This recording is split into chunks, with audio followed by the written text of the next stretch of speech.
Feinberg show, and we're here high in the hills of Berkeley, California, and I'm joined by really a cosmic person and a dear friend of the program. And as you can just see, an amazing bass player, David Margen. Welcome to the Jake Feinberg show. Hey Jake, how you guys doing? People were loving Put that. this down for a sec. Yeah, please. I mean, people want you to keep playing, but that was heavy stuff. You know, It's a groove thing. I wanted to ask you, when I interviewed Peter Margen, your brother, he talked about the first experience that he had with black music was at a Quaker church that your parents used to take him to. We saw Leadbelly there, and I'm thinking, I was like, maybe Dave was too young to go, but I mean, if that wasn't the first time, when were you exposed to black music?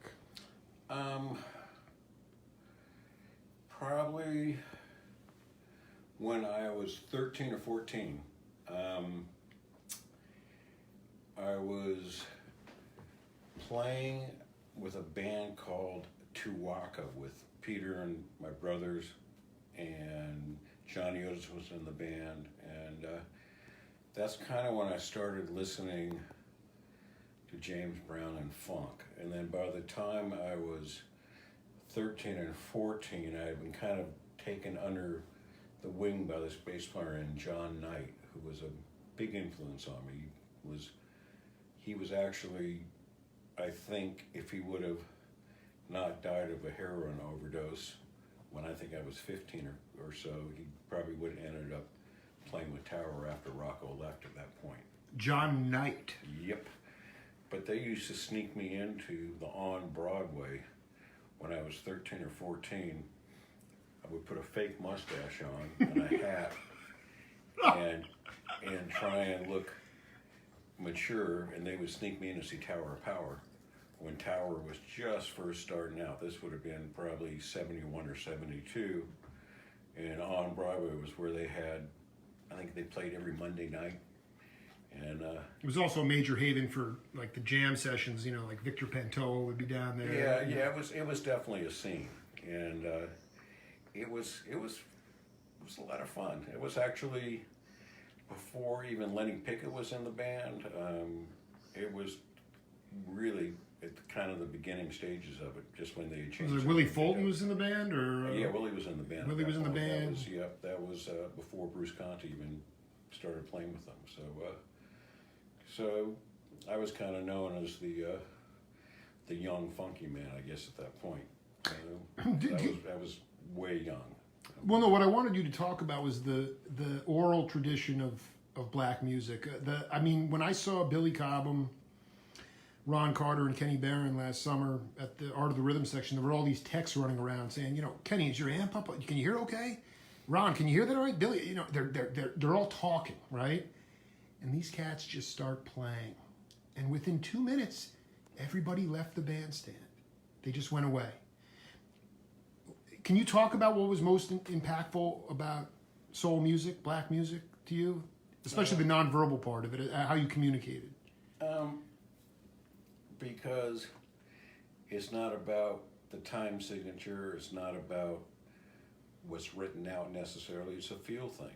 And I'm not saying that a lot of early black music in the R&B set didn't. I mean, they would, the old Motown arrangers, I think, would write out the bass lines, and then from there, you know, Jameson and Weber would extrapolate and put in more stuff.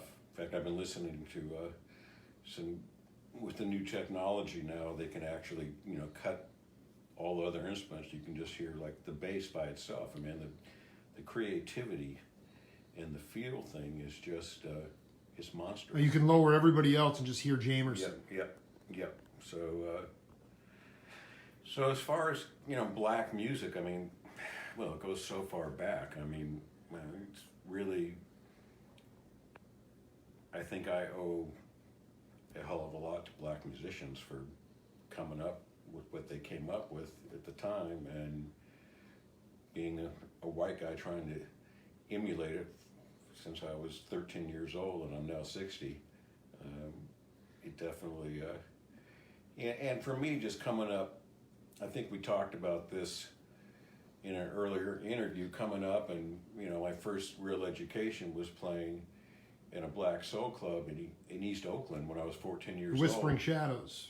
It was actually, this was before. This was a singer named Richard Dimples Fields. Yes, yes. And it was crazy, man. I want to hear. Check this out. So he put this club together, like, at this big building at the corner of East 14th, which is now International Boulevard, and High Street. And this was like, that was the hood.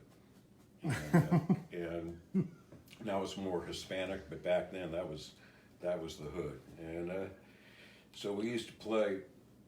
He would have this podium in the middle of the club with one little monitor, and he would sing in the middle of this place, and we were set up on the side of the club. But that was my first gig actually playing